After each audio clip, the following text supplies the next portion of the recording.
Powder by Tobias Wilf. Just before Christmas, my father took me skiing to Mount Baker.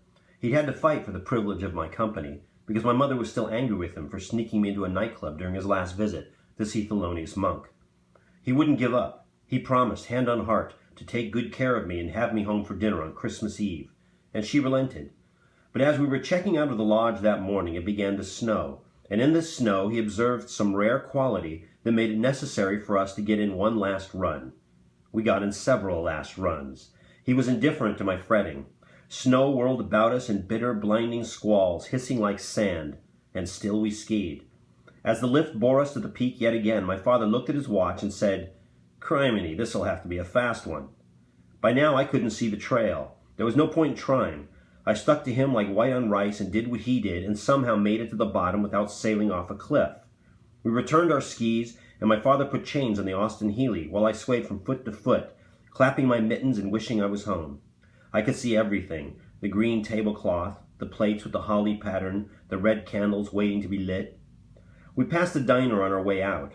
"You want some soup?" my father asked. I shook my head. "Buck up," he said. "I'll get you there. Right, Doctor?" I was supposed to say, "Right, Doctor," but I didn't say anything. A state trooper waved us down outside the resort.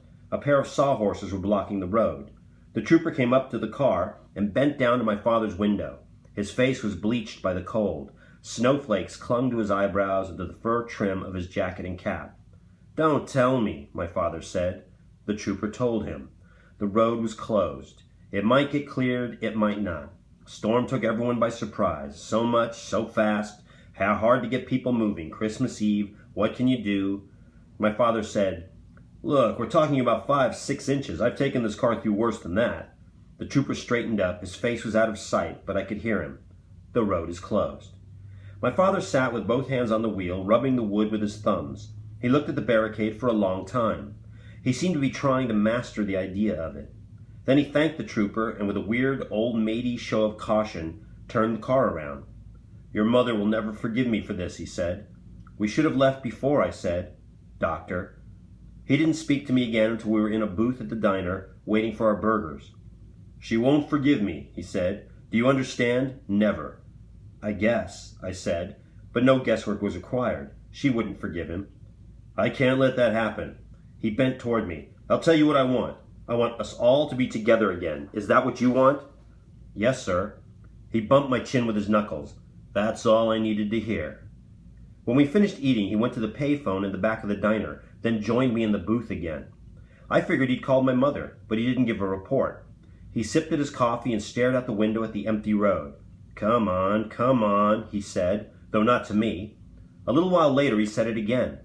When the trooper's car went past, lights flashing, he got up and dropped some money on the check. "Okay, vámonos." The wind had died.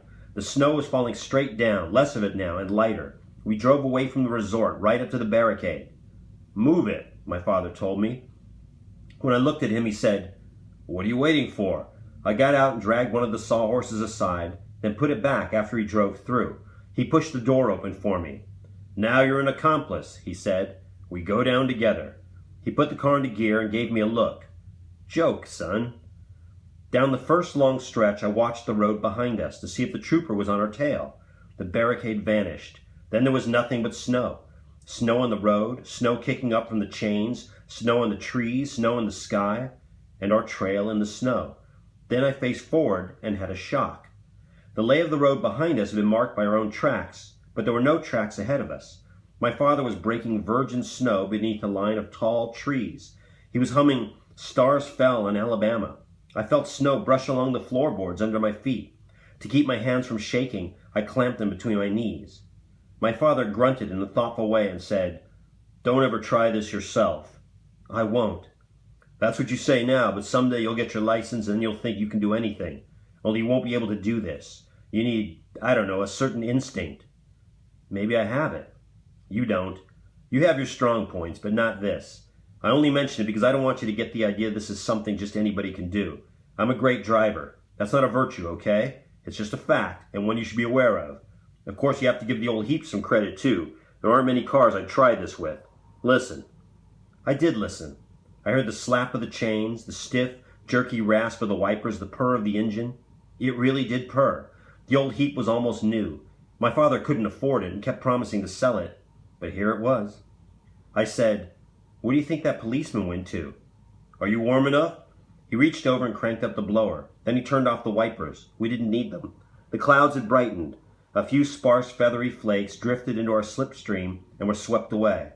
We left the trees and entered a broad field of snow that ran level for a while and then tilted sharply downward.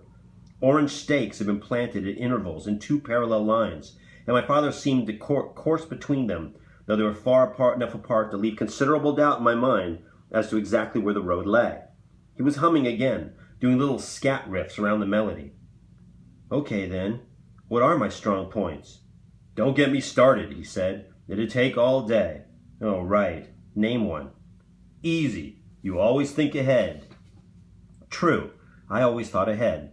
I was a boy who kept his clothes in numbered hangers to ensure proper rotation. I bothered my teachers for homework assignments far ahead of their due dates so I could draw up schedules. I thought ahead, and that was why I knew that there would be other troopers waiting for us at the end of our ride, if we even got there. What I did not know was that my father would wheedle and plead his way past them. He didn't sing O Tannenbaum, but just about, and he would get me home for dinner, buying a little more time before my mother decided to make the split final. I knew we'd get caught. I was resigned to it, and maybe for this reason I stopped moping and began to enjoy myself. Why not? This was one for the books, like being in a speedboat, only better. You can't go downhill in a boat, and it was all ours. And it kept coming, the laden trees, the unbroken surface of snow, the sudden white vistas. Here and there I saw hints of the road, ditches, fences, stakes, but not so many that I could have found my own way. But then I didn't have to. My father was driving. My father, in his 48th year, rumpled, kind, bankrupt of honor, flushed with certainty. He was a great driver. All persuasion, no coercion. Such subtlety at the wheel, such tactful pedal work. I actually trusted him. And the best was yet to come, switchbacks and hairpins impossible to describe, except maybe to say this: if you haven't driven fresh powder, you haven't driven.